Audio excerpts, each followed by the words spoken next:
راستے میں تلبیہ کہتے رہنا ہے، لیکن خصوصاً اس موقع پہ تلبیہ کہنا ہے جب آپ کسی بلند جگہ پہ چڑھنے لگیں یا کسی جگہ اترنے لگیں۔ تو یہاں پہ امام بخاری نے باب باندھا ہے کہ باب التلبیتی اذا انحدر فی الوادی، کہ جب آپ وادی میں اتریں تو تلبیہ کہیں۔ یہاں پہ امام بخاری جو حدیث لے کر آئے ہیں وہ انہوں نے محمد بن مثنیٰ سے لی ہے۔ کہتے ہیں حدثنا محمد بن مثنیٰ، کہ ہمیں یہ حدیث بیان کی ہے امام محمد ابن مثنیٰ نے۔ قال حدثنی ابن ابی عدی، اور ہمارے استاد محمد ابن مثنیٰ کہتے تھے کہ مجھے یہ حدیث بیان کی ہے ابن ابی عدی نے، ابو عدی کا نام ہے ابراہیم، عن ابن عون، اور وہ اس حدیث کو روایت کرتے ہیں ابن عون سے، اور ابن عون روایت کرتے ہیں مجاہد بن جبر المکی سے، اور امام مجاہد کہتے ہیں کننا عند ابن عباس رضی اللہ تعالی عنہما، کہ ہم جناب عبداللہ ابن عباس کے پاس سے فذکر الدجال، تو وہاں پہ لوگوں نے دجال کا تذکرہ کیا۔ کس کا ذکر ہو رہا ہے؟ دجال کا۔ انہ قال، تو لوگ کہنے لگے کہ دجال کے بارے میں نبی علیہ السلام نے یہ کہا ہے کہ مکتوب بین عینیہ کافر، کہ اس کی دونوں آنکھوں کے درمیان یہ لکھا ہوا ہوگا کافر۔ فقال ابن عباس، تو عبداللہ ابن عباس یہ سن کر کہنے لگے لم اسمعہ، یہ الفاظ کہ دجال کی آنکھوں کے درمیان کافر لکھا ہوگا ذاتی طور پہ میں نے اللہ کے رسول سے نہیں سنی۔ وَلَكِنَّهُ قَالَ، لیکن مجھے یہ معلوم ہے کہ اللہ کے رسول علیہ السلام نے کہا تھا اما موسیٰ كأني انظر الیہ اذ انحدر فی الوادی یلبی، اب دجال کی آنکھوں کے درمیان میں کافر لکھا ہوگا، یہ حدیث عبداللہ ابن عباس نے نہیں سنی، لیکن دیگر صحابہ کرام نے سنی ہے، مسئلہ ثابت ہے۔ لیکن حج کے تعلق سے عبداللہ ابن عباس یہاں پہ یہ بات کرتے ہیں کہ نبی علیہ السلام سے میں نے یہ سنا تھا کہ آپ کہہ رہے تھے کہ جو موسیٰ علیہ السلام ہیں گویا کہ میں ان کی طرف دیکھ رہا ہوں، گویا کہ میں ان کی طرف دیکھ رہا ہوں۔ کس حالت میں؟ کہ وہ تلبیہ پڑھ رہے ہیں، لبیک اللہم لبیک پڑھ رہے ہیں، جبکہ وہ ایک وادی میں اترے ہیں۔ ایسا لگتا ہے کہ نبی علیہ السلام کو موسیٰ علیہ السلام کا یہ منظر خواب میں دکھایا گیا، تو خواب میں آپ نے یہ دیکھا کہ موسیٰ علیہ السلام تلبیہ پڑھ رہے ہیں جبکہ وہ کسی وادی میں اترے ہیں۔ تو مسئلہ امام بخاری نے یہاں سے یہ اخذ کیا کہ حج پہ جانے والا، عمرے پہ جانے والا راستے میں کسی اونچی جگہ چڑھے یا کسی جگہ نیچے اترے تو وہاں خصوصی طور پہ تلبیہ کا اہتمام کرے، لبیک اللہم لبیک کہنے کا اہتمام کرے، ورنہ یہ وظیفہ سارے راستے میں پڑھنا ہے۔ اس کے بعد نیا باب ہے، باب کیف تحل الحائض والنفساء، کہ وہ عورت جو حیض کی حالت میں ہو اور وہ عورت جو نفاس کی حالت میں ہو وہ کیسے نیت کرے گی، کیسے تلبیہ پڑھے گی۔ حیض کا خون یہ آپ سب جانتے ہیں، نفاس کے بارے میں شاید کئی لوگوں کو پتہ نہ ہو کہ نفاس کسے کہتے ہیں۔ ولادت کی وجہ سے عورت کو جو خون آتا ہے اسے کیا کہتے ہیں؟ نفاس۔ نفاس کی حالت میں عورت نماز پڑھے گی؟ نہیں پڑھے گی۔ نفاس کی حالت میں عورت نماز نہیں پڑھے گی، روزے نہیں رکھے گی رمضان کے، یہ روزے بعد میں رکھ لے گی۔ یعنی کہ نماز روزے کے لحاظ سے اس عورت کا جو نفاس کی حالت میں ہے وہی حکم ہے جو اس عورت کا ہے جو حیض کی حالت میں ہے۔ نفاس کے ایام کتنے ہوتے ہیں جی؟ ہاں، مجھے اسی جواب کی آپ لوگوں سے امید تھی اور یہ جواب جو ہے محل نظر ہے، یہ دقیق نہیں ہے۔ صحیح بات یہ ہے کہ نفاس کا خون کسی عورت کو 5 دن آتا ہے، کسی کو 10 دن، کسی کو 15 دن، کسی کو 20 دن، کسی کو 25، کسی کو 30، کسی کو 35، جتنے دن خون آئے اتنے دن نماز نہیں پڑھے گی. جب خون منقطع ہو جائے، ختم ہو جائے، عورت غسل کرے گی اور نماز کی ادائیگی شروع کر دے گی. اگر رمضان کا مہینہ ہے تو رمضان کے روزے رکھنا شروع کر دے گی. اس کا خامن اس سے تعلقات قائم کر سکتا ہے. جو ہی خون خشک ہو جائے، منقطع ہو جائے، وہ اب غسل کر کے پاک ہے. پھر 40 کا عدد آپ لوگوں نے کیوں سن رکھا ہے؟ میرے بھائی 40 کا یہاں پہ مطلب یہ ہے کہ 40 دن آخری حد ہے. 40 دن کیا ہے؟ آخری حد ہے کہ 35 دن ہو گیا خون جاری ہے، 36 ہو گیا خون پھر بھی جاری ہے، 40 دن ہو گیا خون پھر بھی نہیں رک رہا. اگر 40 دن ہو جائیں خون پھر بھی نہ رکے تو یہ عورت غسل کرے گی، نمازیں شروع کر دے گی، روزے رکھے گی، شرمگاہ کے سامنے کوئی چیز باندھ لے گی جس سے باقی کپڑے خراب نہ ہوں، لیکن اب یہ نماز شروع کرے گی. 40 آخری حد ہے. 40 کیا ہے میرے بھائی؟ یہ غلطی ہمارے معاشرے میں ہو رہی ہے، میں نے اسی لیے خبردار کیا ہے. صحیح بات یہ ہے کہ عورت کا خون اگر 10 دنوں کے بعد منقطع ہو جاتا ہے تو وہ غسل کرے، نماز شروع کرے. اگر رمضان کا مہینہ ہے تو روزے شروع کرے. تو بہرحال یہاں پہ امام بخاری یہ بیان کرنے لگے ہیں کہ جو عورت حیض کی حالت میں ہے اور نفاس کی حالت میں ہے، حج کے لیے جا رہی ہے، عمرہ کے لیے جا رہی ہے، وہ کیسے نیت کرے گی، کیا تلبیہ پڑھے گی، کیا ہوگا اس کا. اب یہاں پہ عربی میں لفظ جو امام بخاری نے استعمال کیا وہ ہے کیف تحل. کیا لفظ استعمال کیا جی؟ اور احادیث میں بھی یہی لفظ آتا ہے. یہاں پہ امام بخاری چاہتے ہیں اس لفظ کی کچھ وضاحت ہو جائے. حدیث بیان کرنے سے پہلے چاہتے ہیں اس لفظ کی کچھ وضاحت ہو جائے. کہتے ہیں احلہ. احلہ کا معنی ہوتا ہے تکلم بھی، گفتگو کی. احلہ کا معنی کیا ہے؟ یعنی کہ جو کچھ دل میں تھا اس کو زبان کے ذریعے ظاہر کر دیا.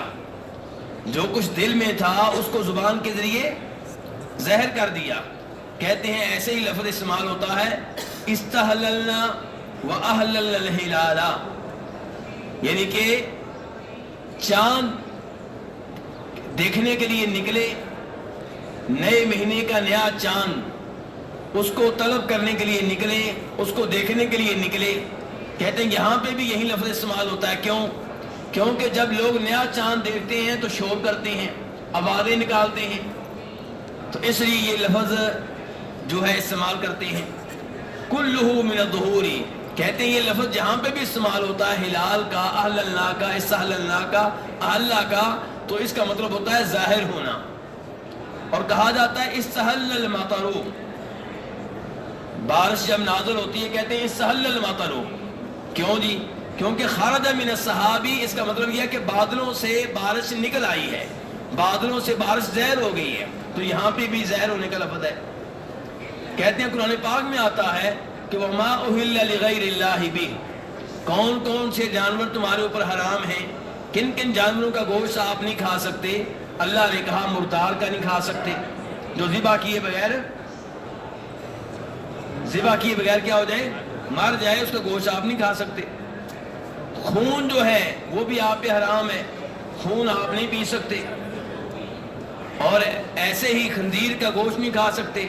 اس کے بعد اللہ نے کہا وما اہل لغیر اللہ بہ، یہاں بھی اہل کا لفظ آ رہا ہے. کیا لفظ آ رہا ہے؟ اہل. امام بخاری معنی بتانا چاہ رہے ہیں وما اہل لغیر اللہ بہ، تو اہل کا یہاں پہ کیا معنی ہے؟ یعنی کہ جس جانور پہ اللہ کے علاوہ کسی اور کا نام پکارا جائے، آواز ظاہر ہونا، کسی اور کا نام ظاہر کر دیا جائے، یعنی کہ جو جانور اللہ کے علاوہ کسی اور کے نام پہ ذبح کیا جائے وہ بھی حرام ہے. نبی علیہ الصلوۃ والسلام کے نام پہ اگر بکرا ذبح کیا جائے تو وہ کیا ہے؟ حرام ہے. شیخ عبد القادر جیلانی رحمہ اللہ کے نام پہ جانور ذبح کیا جائے وہ کیا ہے؟ حرام ہے. لیکن ہمارے دوست کہتے ہیں بھائی تم ایسے ہی حرام حرام کے فتوے لگا رہے ہو، پہلے ہم سے تو پوچھ لو. ہم نے کہا بھی آپ بتائیں. کہتے ہیں ہم جانور ذبح کرتے ہیں شیخ کے نام پہ، شیخ کو ثواب دینے کے لیے. جیسے آپ کو جانور ذبح کریں اپنے باپ کو ثواب دینے کے لیے، تو وہ اصل میں تو اللہ کے نام پہ ذبح ہوا ہے، باپ کو ثواب دینا مقصود ہے. ماں کو ثواب دینا مقصود ہے، ایسے ہم شیخ عبد القادر جیلانی رحمہ اللہ کے نام پہ ذبح کرتے ہیں ان کو ثواب دینے کے لیے، راضی ہم اللہ کو کرنا چاہتے ہیں، قرب ہم اللہ کا حاصل کرنا چاہتے ہیں۔ میرے بھائی بات سمجھیں کہ نہیں سمجھے؟ یہ بات سمجھیں گے تو اگلی بات سمجھ میں آئے گی۔ وہ کہتے ہیں جیسے آپ لوگ اپنے باپ یا ماں کے نام پہ ان کو ثواب دینے کے لیے بکرا ذبح کرتے ہیں تو وہ بکرا اللہ کے نام پہ ذبح ہوتا ہے، اور آپ نے کبھی نہیں کہا کہ یہ حرام ہے۔ اللہ کے نام پہ آپ سمجھتے ہیں اس کو، اور ثواب آپ سمجھتے ہیں کس کو ملے گا؟ والد صاحب کو، والدہ کو۔ ایسے ہی ہم شیخ عبد القادر جیلانی رحمہ اللہ کے نام پہ کرتے ہیں، وہاں پہ تم حرام ہونے کا فتویٰ لگا دیتے ہو۔ تو میرے بھائی اس چیز کو دھیان سے سمجھ لیا جائے، جو آدمی شیخ عبد القادر جیلانی رحمہ اللہ کے نام پہ بکرا ذبح کرتا ہے اس کا شیخ کے بارے میں عقیدہ کیا ہے؟ ایک طرف تو یہ عقیدہ رکھتا ہے کہ شیخ بخشے بخشائے ہیں، شیخ پکے جنتی ہیں، ایسے عقیدہ رکھتے ہیں نا یہ لوگ۔ کیوں جی؟ شیخ کو ہم بھی الحمدللہ ایک بڑا عالم دین مانتے ہیں، بڑا بزرگ مانتے ہیں، لیکن 100% گارنٹی ہم کسی کی نہیں دیتے۔ ہم یہ کہتے ہیں کہ شیخ کی زندگی، شیخ کے کارنامے پڑھنے سے پتہ چلتا ہے، محسوس ہوتا ہے کہ وہ اللہ کے ولی تھے۔ 100% یہ اللہ بہتر جانتا ہے، لیکن جو ان کے نام پہ بکرے ذبح کرتے ہیں وہ 100% گارنٹی دیتے ہیں۔ تو جب آپ نے گارنٹی دے دی کہ شیخ ولی ہیں اور جنتی ہیں تو پھر ان کے نام پہ بکرا ذبح کیوں کرتے ہو؟ والد صاحب کے نام پہ کیوں نہیں کرتے؟ کہتے ہیں جی والد صاحب کے نام پہ بھی کیا ہے کہ ان کے نام پہ بھی کر دیا ہے۔ بھئی دوسرا بھی والد صاحب کے نام پہ کیوں نہیں کرتے؟ والد صاحب کے بارے میں آپ کیا سمجھتے ہیں؟ والد صاحب گنہگار ایسے ہے کہ نہیں ہے؟ والد صاحب گنہگار، شیخ کے بارے میں بخشے ہوئے، اللہ کے ولی اور جنتی آپ کا عقیدہ، پھر بھی بکرا شیخ کے نام پہ ذبح کرتے ہیں، دوسرا بکرا والد صاحب کے نام پہ کیوں نہیں کرتے؟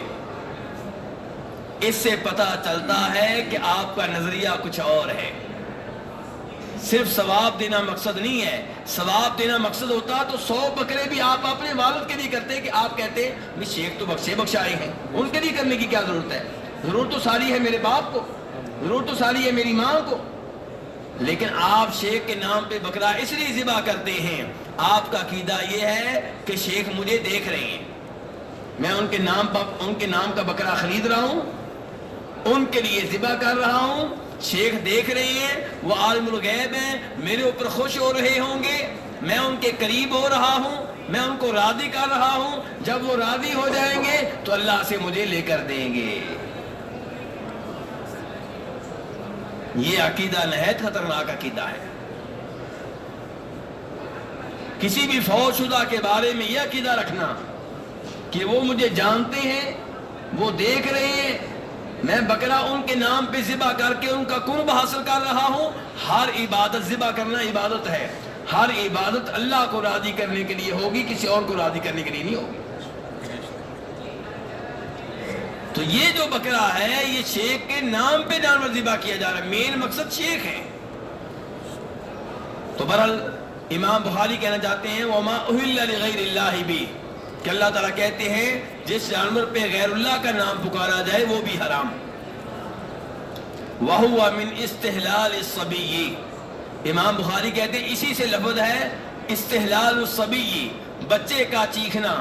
بچہ جب پیدا ہوتا ہے، ماں کے پیٹ سے نکلتا ہے تو کہتے ہیں استحل الصبی، بچہ چیخا، یعنی اس نے اپنی آواز ظاہر کی۔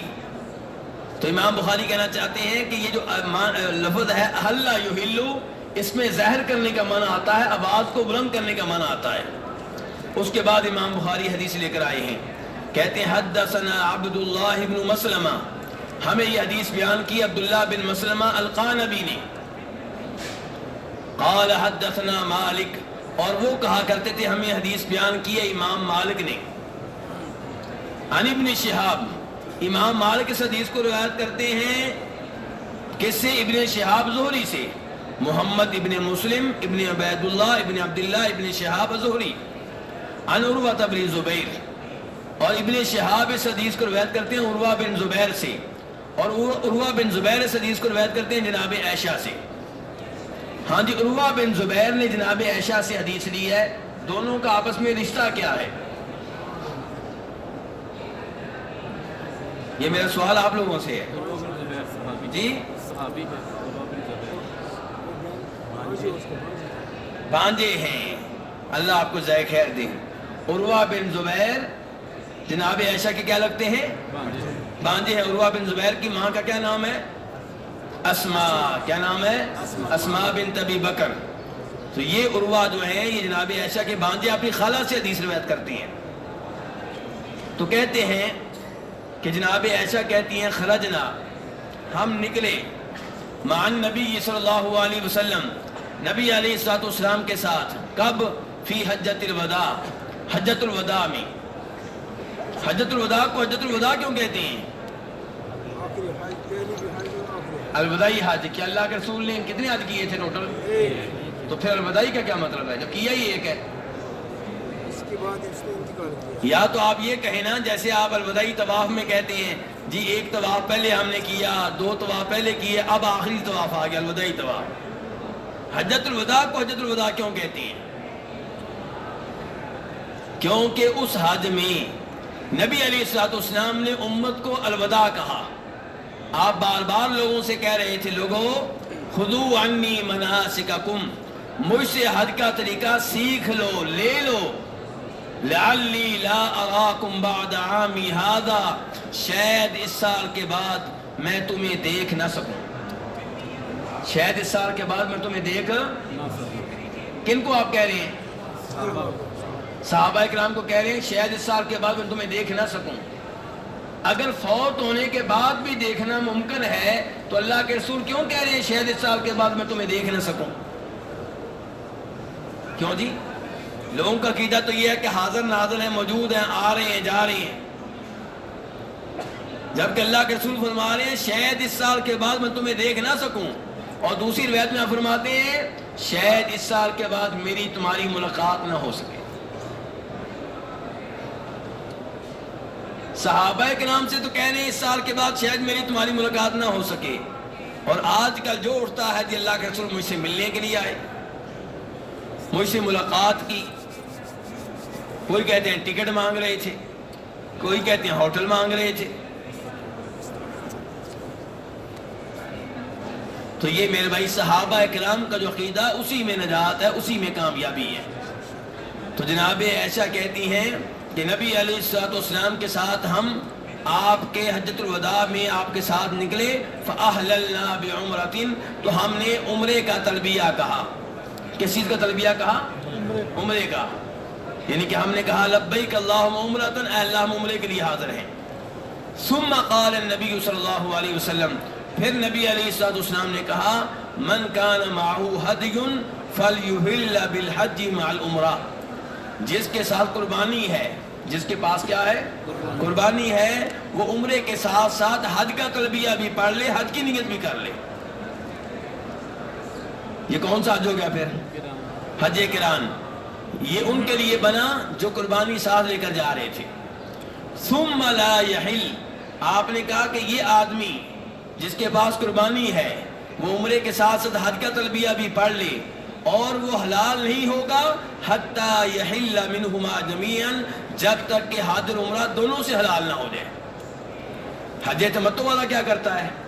عمرہ کر کے حلال ہو جاتا ہے، بعد میں حج کی نیت کرتا ہے، لیکن جو حج قران میں ہوگا قربانی ساتھ لے کر جا رہا ہے، جب تک دونوں کام نہیں کر لے گا تب تک حلال نہیں ہوگا۔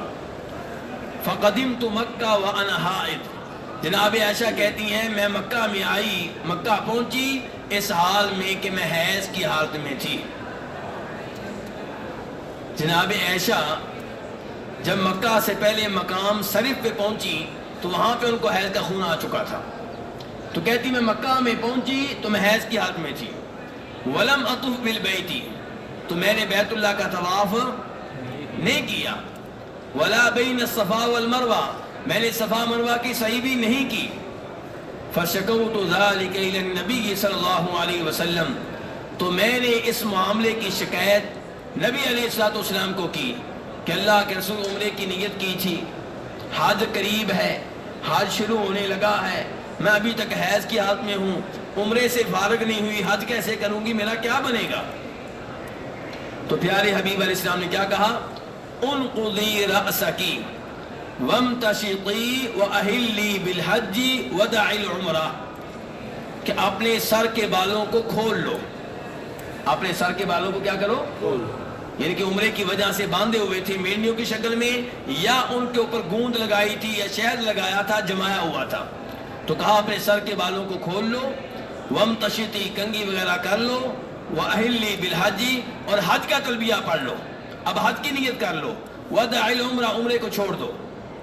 ففعلت، میں نے ایسے کیا. بھی عمرہ تو مکمل نہیں ہو سکتا، کیوں؟ حیض اور حج کی وجہ سے.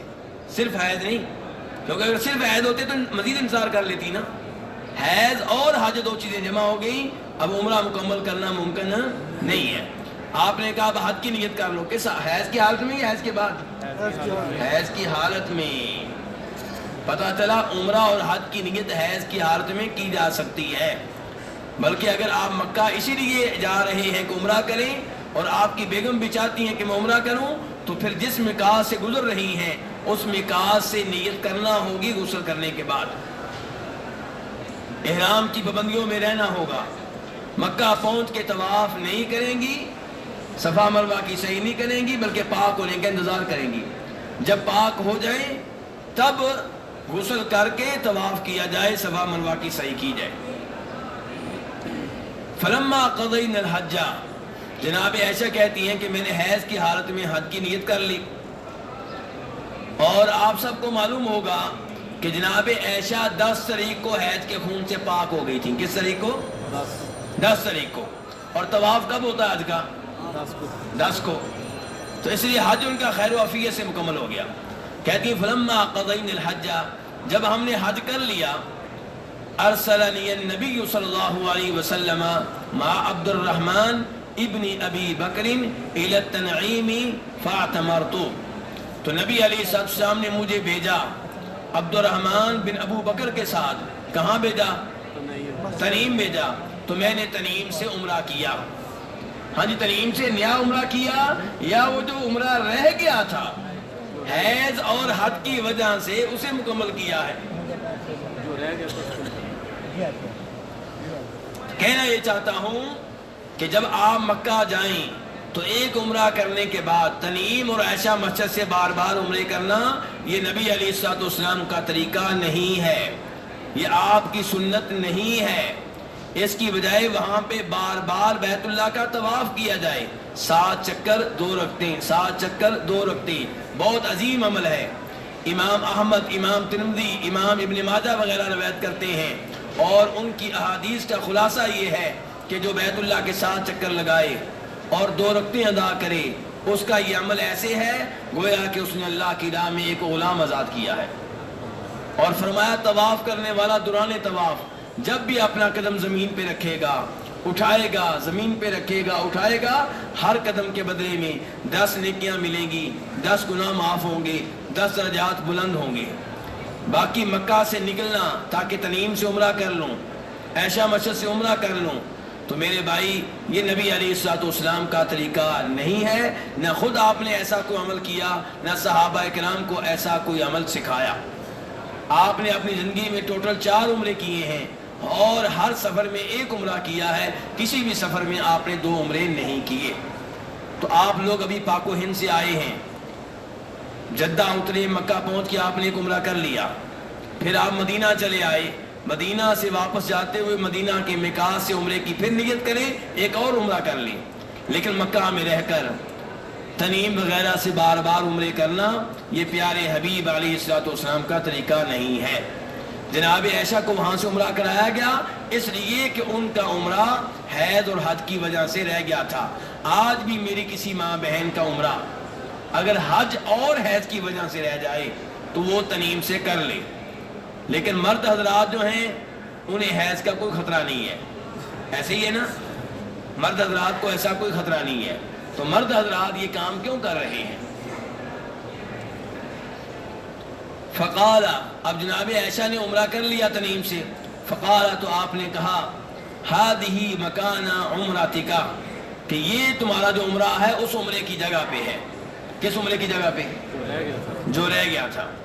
قالت جناب عائشہ کہتی ہیں فطاف الذين كانوا احلوا بالعمرة بالبيت وبين الصفا والمروة ثم حلوا، وہ لوگ جنہوں نے عمرے کا تلبیہ پڑھا تھا، نکاح سے کیا کہا تھا لبیک اللہم عمرۃ، جنہوں نے عمرے کا تلبیہ پڑھا تھا، جنہوں نے اپنی نیت عمرے کی تھی، انہوں نے بیت اللہ کا طواف کیا مکہ میں پہنچ کر اور صفا مروہ کی سعی کی اور پھر وہ حلال ہو گئے کیونکہ ان کا عمرہ ختم ہو گیا.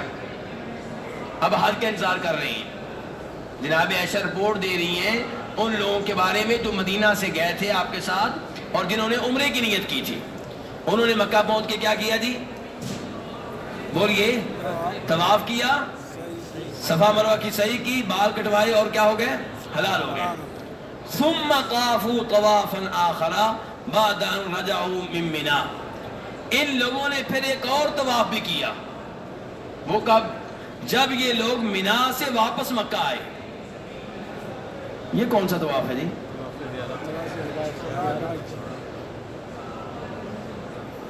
تو اس سے مراد کیا ہے؟ بیت اللہ کا طواف بھی اور خصوصی طور پہ صفا مروہ کی سعی. یہاں سے مراد کیا ہے؟ صفا مروہ کی سعی. کیونکہ حج تمتع کرنے والے جو ہیں ان کا عمرہ مستقل الگ ہوتا ہے، حج مستقل. تو عمرے میں بھی طواف کرنا ہے، صفا مروہ کی صحیح کرنی ہے، اور حج میں بھی طواف کرنا ہے، صفا مروہ کی صحیح کرنی ہے. جبکہ حج قران کرنے والے، حج افراد کرنے والے، وہ جب مکہ پہنچے طواف کر لیں، صفا مروہ کی صحیح کر لیں، تو اب وہ 10 تاریخ کو طواف کریں گے، صفا مروہ کی صحیح نہیں کریں گے. سمجھ رہے ہیں؟ تو اس لیے جناب عائشہ نے وضاحت کی ہے کہ جنہوں نے پہلے عمرہ کیا تھا، حلال ہو گئے تھے، انہوں نے منا گئے، عرفات گئے، مزدلفہ آئے، پھر منا آئے، پھر مکہ آئے. اب جب مکہ 10 تاریخ کو آئے تو انہوں نے طواف کے ساتھ ساتھ صفا مروہ کی سعی بھی کی، کیونکہ ان کا عمرہ الگ ہے اور حج الگ ہے. وَأَمَّا الَّذِينَ جَمَعُوا الْحَجَّ وَالْعُمْرَةَ، اور رہے وہ لوگ جنہوں نے حج عمرے کو جمع کیا تھا. یہ کیا ہو گیا؟ بولیے اس حج کا کیا نام ہو گیا؟ حج قران. رہے وہ لوگ جنہوں نے حج عمرے کو جمع کیا تھا، فَإِنَّهُمْ طَافُوا طَوَافًا وَاحِدًا، انہوں نے ایک ہی طواف کیا، یعنی کہ صفا مروہ کی صحیح ایک ہی کی. صفا مروہ کی صحیح انہوں نے ایک ہی کی، دو نہیں کی انہوں نے. ہاں جی، مجھے امید ہے کہ کافی سارے مسئلے یہاں پہ معلوم ہو گئے ہوں گے اس حدیث سے.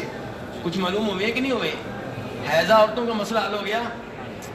حیض کی حالت میں مکہ جاتے ہوئے مکاح سے نیت کریں گی کہ نہیں کریں گی؟ کریں گے. اس کے بعد امام بخاری باب باندھتے ہیں، باب من احل فی زمن النبی صلی اللہ علیہ وسلم کا احلال النبی صلی اللہ علیہ وسلم. امام بخاری نے آپ کو اللہ کے رسول کے پاس پہنچا دیا ہے صلی اللہ علیہ وسلم.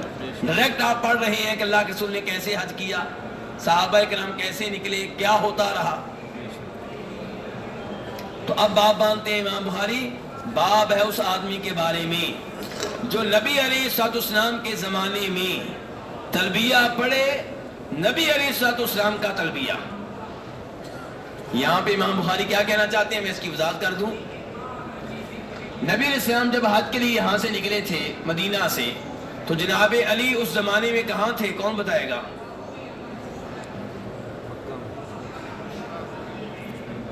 جی سمجھ نہیں آ رہی؟ مدینہ. جی کس نے بتایا آپ کو؟ جناب علی یمن میں تھے. جناب علی حج سے پہلے کہاں جا چکے تھے؟ یمن جا چکے تھے. تو وہ حج کے لیے یمن سے آئے. ابو موسیٰ اشعری بھی حج کے لیے یمن سے آئے. اب ان کو نہیں پتا کہ اللہ کے رسول نے کیا تلبیہ پڑھا ہے، حج کی کیا اقسام ہیں. میری بات دھیان سے سن رہے ہیں میرے بھائی؟ توجہ ادھر رکھیں. اب ان کو نہیں پتا جناب علی کو کہ اللہ کے رسول نے کون سا تلبیہ پڑھا ہے. انہوں نے کیا کہا پھر؟ انہوں نے کہا اے اللہ میں اس حج کے لیے حاضر ہوں جو اللہ کے رسول کر رہے ہیں. کیا کہہ دیا؟ بولیے. ان کو انہوں نے یہ نہیں کہا لبیک اللہم عمرتن، نہ یہ کہا لبیک اللہم حجن، کہا یا اللہ میں اس حج کے لیے حاضر ہوں جو اللہ کے رسول کر رہے ہیں۔ کیوں؟ کیونکہ وہ یہاں پہ موجود ہے۔ اور میرے بھائی یہ احادیث تب سمجھاتی ہیں جب عقیدہ صحیح ہو، جب عقیدہ یہ ہو کہ وہ بھی عالم الغیب، وہ بھی عالم الغیب، پھر اس حدیث کی کیسے سمجھائے گی آپ کو؟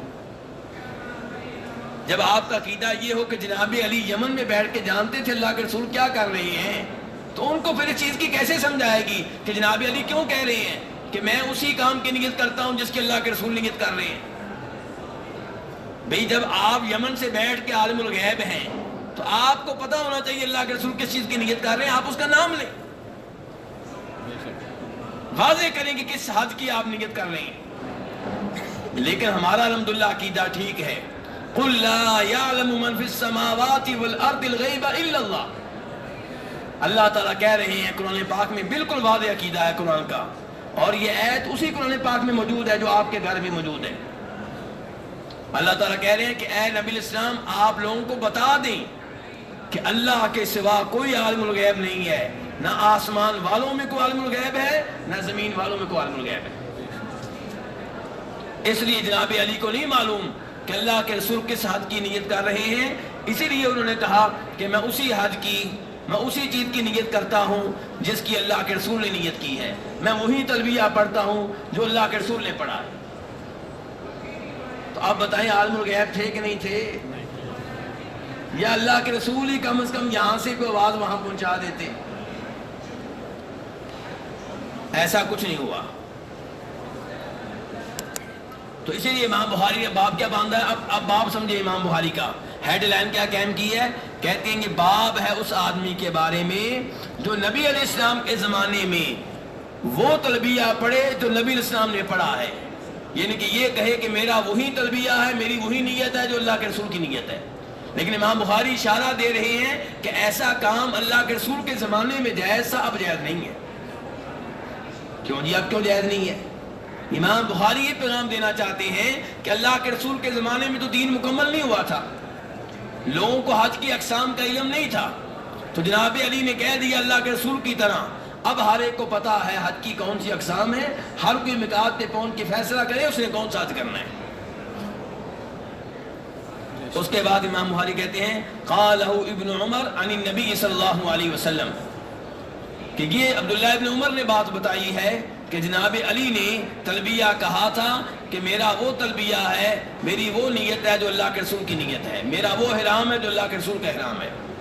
اس کے بعد حدیث قال حدثنی مکی بن ابراہیم، امام بخاری کہتے ہیں ہمیں حدیث بیان کی مکی بن ابراہیم نے، اور وہ حدیث کو روایت کرتے ہیں عن ابن جریج، عبد الملک بن عبد العزیز بن جریج سے، اور وہ کہتے ہیں قال عطا، کہ عطا بن ابی رباح نے کہا، قال جابر، کہ جناب جابر نے کہا، امر النبی صلی اللہ علیہ وسلم علیًا، کہ نبی علیہ السلام نے جناب علی کو حکم دیا، کیا حکم دیا؟ دھیان سے سنیے گا، ان یقیم علی احرامہ، کہ وہ اپنے احرام کی حالت میں باقی رہیں۔ کیا مطلب ہے اس کا؟ جی یعنی کہ جب جناب علی، اصل میں امام بخاری نے حدیث کا ٹکڑا بیان کر دیا، پوری حدیث بیان نہیں کی۔ کیا بیان کر دیا؟ حدیث کا ٹکڑا، تفصیلات بیان نہیں کی کہ جب جناب علی یمن سے مکہ پہنچے تو نبی علیہ السلام نے پوچھا ہاں بھئی علی کیا نیت کی ہے تو نے؟ جناب علی کہنے لگے میں نے نیت کی تھی کہ جو نیت اللہ کے رسول کی ہے وہی میری نیت ہے۔ تو اللہ کے رسول نے کہا بھی میں نے تو پھر حج قران کی نیت کی ہے، میں تو احرام کی حالت میں ہوں، میں نے عمرہ کر کے احرام نہیں کھولا، میں تو حلال نہیں ہوا، پھر تم بھی احرام کی حالت میں رہو۔ سمجھے ایسا؟ تو آپ نے جناب علی کو کیا حکم دیا؟ ان یقیم علی احرامی، کو اپنے احرام کی حالت میں باقی رہیں۔ حالانکہ جناب علی کی بیگم، ان کی بیگم کا کیا نام ہے؟ جناب فاطمہ رضی اللہ تعالی عنہا، جن سے ہم محبت کرتے ہیں، جو جنت کی عورتوں کی سردار ہیں، ان کا معاملہ جناب علی کے برعکس تھا۔ جناب فاطمہ نے کیا کیا تھا؟ انہوں نے مکہ پہنچ کے طواف کر کے صفا مروہ کی سعی کر کے بال کٹوا کے کیا کر لیا تھا؟ احرام کھول دیا تھا، وہ حلال ہو گئی تھی۔ اب خاوند احرام کی حالت میں ہے اور بیوی جو ہے وہ حلال ہو چکی ہے، جس نے جو نیت کی تھی اس کے مطابق۔ اچھا، جناب علی کے ساتھ ایک اور صحابی بھی تھے جو یمن سے آئے تھے، تھوڑی دیر پہلے میں نے ان کا نام لیا ہے جی، ابو موسیٰ اشعری۔ ابو موسیٰ اشعری، ان سے آپ نے پوچھا ہاں بھی آپ نے کیا نیت کی ہے؟ کہنے لگے میں نے بھی نیت کی تھی کہ جو اللہ کے رسول حج کر رہے ہیں وہی میری نیت ہے۔ تو آپ نے کہا بھی قربانی کا جانور ساتھ لے کر آئے ہو؟ کہا نہیں۔ کہا پھر تم طواف کرو، صفا مروہ کی سعی کرو اور بال کٹوا کے حلال ہو جاؤ، اس کو کیا بنا لو؟ عمرہ بنا لو، حج تمتع بنا لو۔ جناب علی جانور ساتھ لے کر آئے تھے، اس لیے ان سے آپ نے کہا کہ تم نے احرام کی حالت میں باقی رہنا ہے۔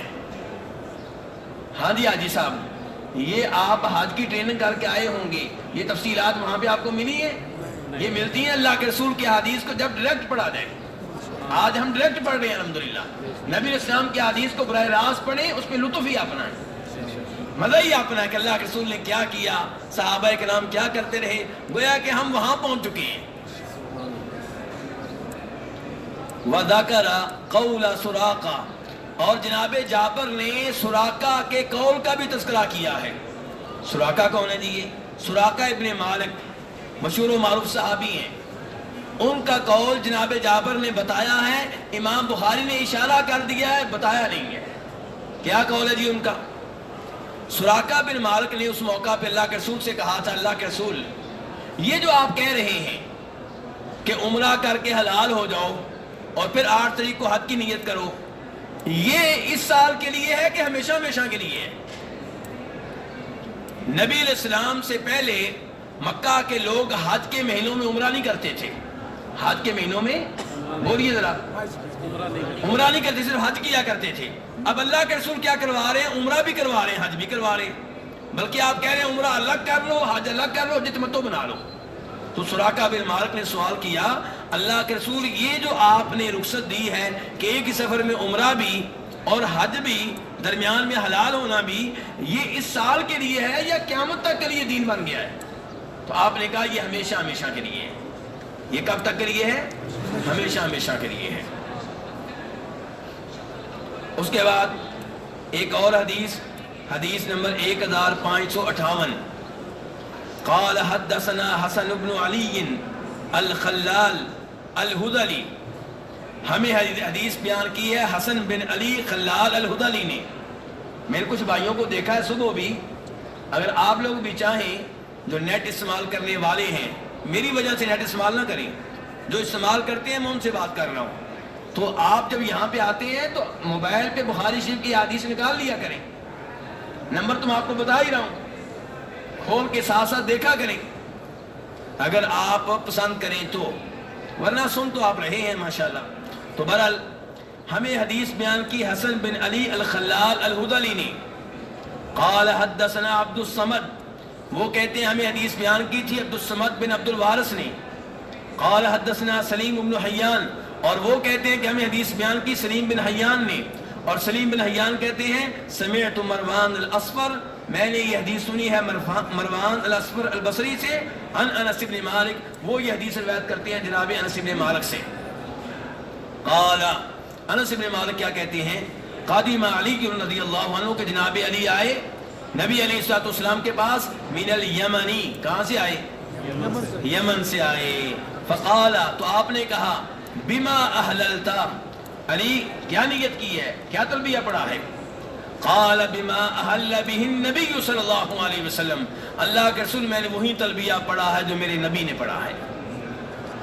فقال، تو آپ نے کہا، لولا ان معی الہدی لاحللت، علی میں تو قربانی کے جانور ساتھ لے کر آیا ہوں، اگر قربانی کے جانور میں ساتھ لے کر نہ آیا ہوتا تو میں طواف کے بعد صفا مروہ کی سعی کے بعد بال کٹوا کے حلال ہو جاتا۔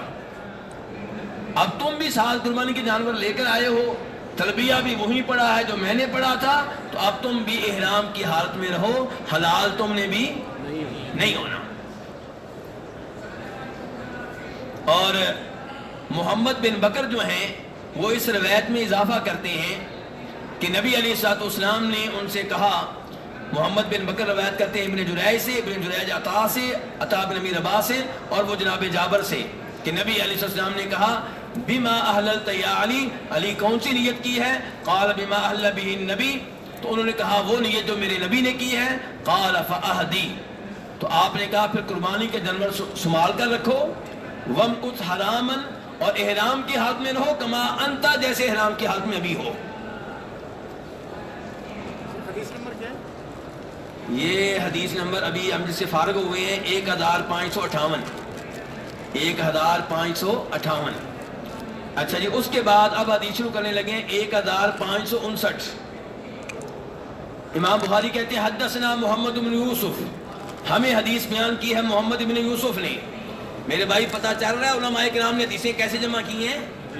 ہر حدیث سے پہلے امام بخاری کو بتانا پڑتا ہے کہ حدیث مجھ تک کیسے پہنچی۔ اگر امام بخاری یہ بتائے بغیر کہ حدیث مجھ تک کیسے پہنچی، ویسے ہی کہہ دیں اللہ کے رسول نے فرمایا، ہم نہیں مانیں گے، چاہے امام بخاری ہیں۔ امام بخاری کی شان بڑی بلند ہے، لیکن اگر امام بخاری بھی پورا حوالہ نہیں دیں گے، سند صحیح بیان نہیں کریں گے، تو ہم ان کا دعویٰ بھی قبول نہیں کریں گے۔ یہ اصول ہے، یاد رکھیے گا۔ بلکہ اگر امام بخاری یہ کہیں کہ میں نے یہ حدیث لی ہے امام مالک سے، تو ہم یہ بھی نہیں مانیں گے۔ کیوں؟ اب بولیے ایسا ذرا جاگیے، کیوں نہیں مانیں گے؟ کیونکہ امام مالک امام بخاری کی ملاقات ہی نہیں ہوئی۔ اگر امام بخاری یہ کہیں کہ میں نے حدیث لی امام مالک سے، ہم کہیں گے حدیث ضعیف ہے، نہیں مانتے ہم۔ امام بخاری کو اپنے اس استاد کا نام لینا پڑے گا جس سے وہ حدیث کا علم لیتے رہیں، اور شرط یہ ہے کہ استاد بھی قابل اعتبار ہو، اس کے اوپر دیگر علماء کرام نے کوئی شک و شبہ نہ کیا ہو، صاف ستھرا ہو، حافظے کے لحاظ سے، امانت کے لحاظ سے، دیانت کے لحاظ سے۔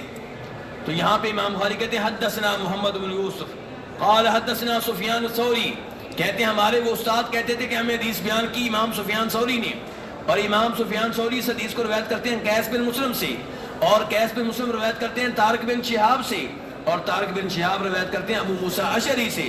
ابو موسیٰ اشعری کہتے ہیں بعثنی النبی صلی اللہ علیہ وسلم الی قوم بالیمن، کہ مجھے نبی علیہ السلام نے بھیجا یمن میں ایک قوم کی طرف۔ یہ کون کہہ رہے ہیں؟ ابو موسیٰ اشعری کہہ رہے ہیں اللہ کے رسول نے مجھے کہاں بھیج دیا تھا؟ یمن بھیج دیا تھا۔ فجئت، میں وہاں سے آیا، وہو بالبطحاء، جب میں آپ کے پاس آیا تو آپ مکہ میں بطحاء میں تھے، وہاں رکے ہوئے تھے حج سے پہلے۔ فقال، تو آپ نے کہا بما احللت، ابو موسیٰ کیا تلبیہ پڑھا تھا، کیا نیت کی تھی؟ قلت، تو میں نے کہا احللت کا احلال النبی صلی اللہ علیہ وسلم، اللہ کے رسول میں نے وہی نیت کی ہے جو اللہ کے رسول کی نیت تھی، میں نے وہی تلبیہ پڑھا ہے جو اللہ کے رسول کا تلبیہ تھا۔ قال هل معك من هدي، آپ نے کہا تمہارے پاس کوئی قربانی کا جانور ہے؟ یہ آپ کس سے سوال کر رہے ہیں؟ ابو موسیٰ اشعری سے۔ کیا سوال کر رہے ہیں؟ قلت لا، میں نے کہا نہیں میرے پاس کوئی جانور نہیں ہے۔ فامرنی، تو آپ نے مجھے حکم دیا، جو آپ نے حکم دیا اس کے مطابق میں نے کیا کیا؟ فطفت بالبیت، میں نے بیت اللہ کا طواف کیا، وبالصفا والمروہ، صفا مروہ کی سعی کی، ثم امرنی، پھر آپ نے مجھے حکم دیا، فاحللت، تو میں بال کٹوا کے حلال ہو گیا۔ کیا ہو گیا؟ کون سا حج بنا لیا؟ حج تمتع۔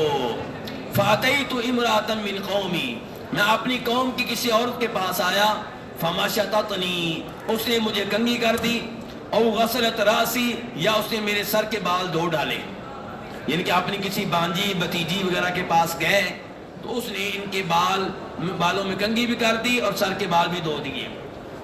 اس کے بعد جناب ابو موسیٰ اشعری نے ایک لمبا واقعہ بیان کیا ہے، امام بخاری نے اس کو مختصر کر دیا ہے، اور آخر میں کہتے ہیں فقادم عمر، جب زمانہ آیا جناب عمر کا، کس کا زمانہ آیا؟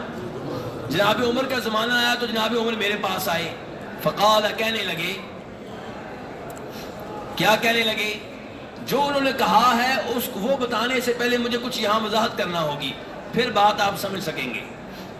ابو موسیٰ اشعری لوگوں کو فتویٰ دیا کرتے تھے کہ بھئی جب تم میقات سے حج کی نیت کرو، قربانی کا جانور ساتھ نہ ہو تو مکہ پہنچ کے نیت کو تبدیل کر دو. کیا کر لو؟ طواف کرو، صفا مروہ کی صحیح کرو، بال کٹوا کے اس کو کیا بنا لو؟ عمرہ بنا لو، اور 8 تاریخ کو مکہ سے حج کی نیت کر لو. یعنی کہ اگرچہ آپ نے مکہ سے نیت کس چیز کی ہے؟ حج کی، لیکن افضل کیا ہے وہاں پہ جا کے کیا کریں آپ؟ اس نیت کو عمرے میں تبدیل کر لیں. تو عمرہ الگ ہو جائے گا، حج الگ ہو جائے گا، حج تمتع بننے کا افضل کام ہو جائے گا. آپ نے نیت کی ہے صرف حج کی، تو نیت تبدیل کرنے سے کیا فائدہ ہوگا؟ عمرہ بھی ہو گیا، حج بھی ہو گیا.